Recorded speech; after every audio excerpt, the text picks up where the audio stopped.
अस्सलाम वालेकुम दोस्तों, क्या आप जानते हैं कि कुछ लोगों की गर्दन में ये हड्डी बाहर क्यों होती है? टॉयलेट जाने के लिए छोटी उँगली का ही इशारा क्यों किया जाता है? प्लस ये बॉक्सर फ़ाइट के दौरान मुँह में ये क्या चीज़ रखते हैं?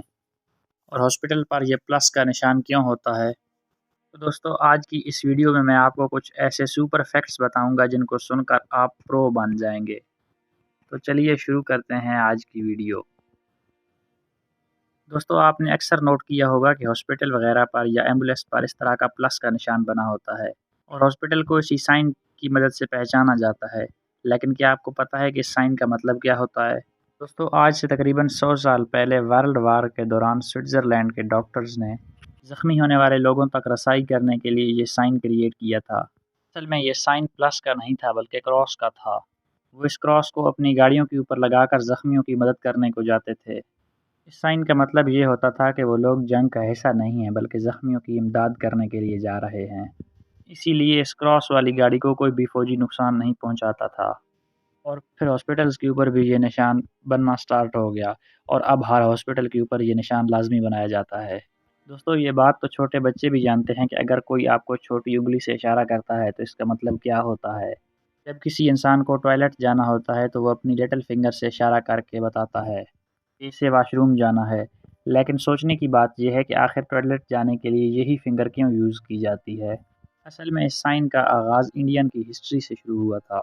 असल में इन इंडियंस का मानना था कि इंसान की 5 उंगलियां 5 एलिमेंट्स को रिप्रेजेंट करती हैं। के मुताबिक थंब फायर को, नेक्स्ट फिंगर एयर को, मिडिल स्पेस, रिंग फिंगर अर्थ और लिटिल फिंगर वाटर को रिप्रेजेंट करती है। लिटिल फिंगर दिखाने का मकसद ये था कि हमारे जिस्म की वाटर स्टोरेज कैपेसिटी फुल हो गई है और अब इसे खाली करने का वक्त आ गया है। इसलिए पुराने ज़माने के लोग वॉशरूम जाने के लिए इसी फिंगर का इस्तेमाल करते थे और आज भी लोग उसी ट्रेडिशन पर कायम हैं।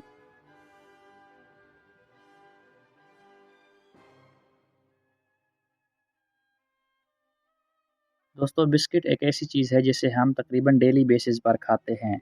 आपने नोट किया होगा कि अक्सर बिस्किट्स पर ये छोटे छोटे निशान बनाए जाते हैं और ज़्यादातर लोग समझते हैं कि ये सिर्फ बिस्किट का डिज़ाइन होता है। लेकिन आपको जानकर हैरानगी होगी कि इन होल्स को एक ख़ास पर्पज़ के लिए बनाया जाता है। जब बिस्किट्स को ओवन में बेक करने के लिए रखा जाता है तो उस वक्त ये होल्स अंदर से डीपली बेक होने में मदद देते हैं। अगर आप गौर करें तो आपको पता चलेगा कि ये होल वाले बिस्किट नॉर्मल बिस्किट के मुकाबले में ज़्यादा क्रंची होते हैं।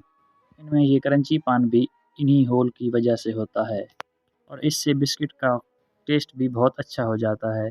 मोर ओवर अगर बिस्किट नरम बनाने हों तो इनमें ये होल्स नहीं रखे जाते। ये आइडिया सच में कमाल का है। दोस्तों अगर मोबाइल के कैमरे की बात की जाए तो आजकल हर कंपनी के मोबाइल में 2, 3 और इवन के 4 कैमरे भी मौजूद होते हैं। सोचने की बात तो ये है कि पिक्चर तो एक कैमरे से बनाई जाती है, फिर 4-4 कैमरे बनाने का मकसद क्या हो सकता है? दोस्तों असल में ये बाकी कैमरे पिक्चर की क्वालिटी को एनहेंस करने के लिए इस्तेमाल किए जाते हैं। मोबाइल का सेकंड कैमरा पोर्ट्रेट पिक्चर बनाने में इस्तेमाल होता है, जबकि इसका थर्ड कैमरा वाइड एंगल होता है। इसका काम लार्ज एरिया को कवर करके पिक्चर को बनाना है। इसके अलावा मोबाइल के चौथे कैमरे को टेलीफोटो लेंस कहते हैं। ये कैमरा जूम करके पिक्चर को करीब से दिखाता है। इट मीन के फ़ोन के अंदर लगाया गया हर एक कैमरा एक ख़ास पर्पज़ के लिए होता है। दोस्तों अगर आपको बॉक्सिंग देखने का शौक़ है तो आपने गौर किया होगा कि बॉक्सर बॉक्सिंग से पहले अपने मुंह में कुछ रखते हैं। लेकिन क्या आपको पता है कि ये क्या चीज़ है और इसे बॉक्सर अपने मुंह में क्यों रखते हैं? असल में ये ब्रेसेस होते हैं जो कि मैच शुरू होने से पहले बॉक्सर्स के मुंह में लगाए जाते हैं। इन्हें लगाने का मकसद ये होता है कि ये बॉक्सर्स के जबड़े को कवर कर लेते हैं और फाइट के दौरान जबड़ा टूटने से महफूज रहता है। इसके अलावा इनका एक और फ़ायदा ये होता है कि ये इनडायरेक्टली फाइटर के ब्रेन को भी कॉन्शियस रखते हैं, क्योंकि दांतों की रगें डायरेक्ट दिमाग से कनेक्ट होती हैं और अगर जबड़े पर चोट लग जाए तो दिमाग सुन्न हो जाता है और खिलाड़ी बेहोश भी हो सकता है। ये ब्रेसेस जबड़ों को प्रोटेक्ट करने का काम करते हैं। अगर टॉयलेट की बात की जाए तो ज़्यादातर सीट्स का कलर सफ़ेद ही होता है। अगर आप दुनिया के किसी मुल्क में भी चले जाएं तो आपको पब्लिक टॉयलेट का कलर भी सफ़ेद ही नज़र आएगा। क्या आपने कभी सोचा है कि आखिरकार टॉयलेट सीट्स वाइट कलर में ही क्यों होती हैं? असल में टॉयलेट सीट्स को एक ख़ास तरह के सेरेमिक्स से तैयार किया जाता है, जो नेचुरली वाइट कलर का होता है और अगर कोई और कलर देना हो तो इसमें वो कलर ऐड करना पड़ता है, जिससे टाइम भी लगता है और इसकी कीमत भी बढ़ जाती है। اسی لیے ان سیٹس کو بغیر کلر ایڈ کیے ہی اس وائٹ کلر میں بنا دیا جاتا ہے، اور پلس اسے وائٹ بنانے سے یہ اچھی کوالٹی کی لگتی ہیں، نہیں تو اگر اس میں کلر ایڈ کر دیے جائیں تو اس کا مٹیریل کافی عجیب لگتا ہے۔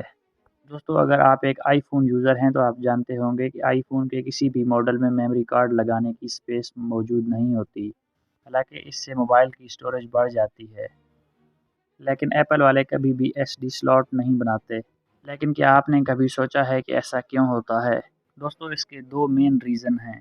پہلی بات تو یہ ہے کہ میموری کارڈ کی سپیڈ ہمیشہ فون کی انٹرنل میموری سے سلو ہوتی ہے، سو اگر آئی فون میں میموری کارڈ ہوگا تو اس کی سپیڈ پر اثر پڑے گا، اور دوسری یہ ہے کہ فون میں میموری کارڈ لگانے پر فون کا انر ڈیزائن متاثر ہوتا ہے، اور ایپل والے اپنے کسٹمر کو ہر چیز پرفیکٹ دینا چاہتے ہیں، تو اسی لیے آئی فون کے اندر کارڈ کی سلاٹ نہیں لگائی جاتی۔ دوستو آپ لوگوں نے اکثر لوگوں کی گردن پر اس طرح کی بڑی ہوئی ہڈی دیکھی ہوگی، اور آپ لوگوں نے یہ بھی نوٹ کیا ہوگا کہ یہ چیز اکثر مردوں کے گلے میں ہی پائی جاتی ہے، لیکن کیا آپ جانتے ہیں کہ مردوں کی گردن میں یہ ہڈی کیوں بڑھتی ہے اور عورتوں کی کیوں نہیں بڑھتی؟ دوستو اس کی ایک خاص ریزن ہوتی ہے، اصل میں اسے ایڈمز ایپل کہا جاتا ہے۔ جب لڑکے گروئنگ ایج میں ہوتے ہیں تو ان کی باقی اعضاء کے بڑھنے کے ساتھ ساتھ ان کی آواز بھی بھاری ہو جاتی ہے۔ ہماری باڈی میں ٹیسٹوسٹیرون نامی ایک ہارمون ہوتا ہے جو کہ آواز کو بھاری بناتا ہے اور گلے کی ہڈی کو بڑھاتا ہے۔ اگر کسی انسان کے جسم میں یہ ہارمون زیادہ ہو جائے تو اس کے گلے کی ہڈی بڑھ جاتی ہے، جس کے نتیجے میں ان کا گلا کچھ اس طرح نظر آتا ہے، اور جہاں تک فیمیلز کی بات کی جائے تو ان کے اندر اس ہارمون کی مقدار بہت ہی کم ہوتی ہے، اس لیے ان کے گلے کی ہڈی میں یہ ایڈمز ایپل نہیں بنتا، اور ان کی آواز بھی مردوں کے مقابلے میں پتلی ہوتی ہے۔ دوستو آپ نے ایک بات نوٹ کی ہوگی کہ دنیا میں جتنے بھی آرمی سولجرز ہوتے ہیں ان کے بال بہت چھوٹے ہوتے ہیں، ایون کہ اگر کسی کے بال بڑے بھی ہو جائیں تو فوج والے اسے فوراً کٹوا دیتے ہیں، پر کیا آپ کو پتہ ہے کہ ایسا کیوں کیا جاتا ہے؟ اصل میں فوجیوں کے ان چھوٹے بالوں کی بہت ساری ریزنز ہوتی ہیں۔ فرسٹ آف آل تو انہیں ہیلمٹ پہننا ہوتا ہے، اگر بال بڑے ہوں تو وہ بہت ہی انکمفرٹیبل فیل کرتے ہیں، اس کے علاوہ انہیں زیادہ تر دھوپ اور سخت کام کرنا پڑتا ہے جس سے بالوں میں پسینہ آتا ہے، اگر بال بڑے ہوں گے تو اس سے خارش ہوگی اور فوکس کرنا مشکل ہو جائے گا، پلس انہیں گن سے نشانہ بھی لگانا ہوتا ہے، اگر بال لمبے ہوں گے تو وہ سولجر کی آنکھوں میں جا کر اسے ڈسٹرب کریں گے، اسی لیے دنیا کی ہر آرمی میں فوجیوں کے بال کٹوا دیے جاتے ہیں، یہ ریئلی انبیلیویبل ہے۔ تو دوستو یہ تھی آج کی ویڈیو، آپ کو اس ویڈیو سے کیا سیکھنے کو ملا ہمیں کمنٹ باکس میں ضرور بتائیں، اور ہماری اس ویڈیو کو ایک چھوٹا سا لائک کر دیں۔ دوستو اگر آپ نے ابھی تک ہمارا چینل اعجاز ورلڈ سبسکرائب نہیں کیا تو اسے سبسکرائب کر دیں اور گھنٹی کے بٹن کو بھی دبا دیں۔ دوستو آپ کی سکرین پر اس ویڈیو کے پہلے 2 پارٹ شو ہو رہے ہیں، انہیں بھی جا کر دیکھیں۔ بہت شکریہ۔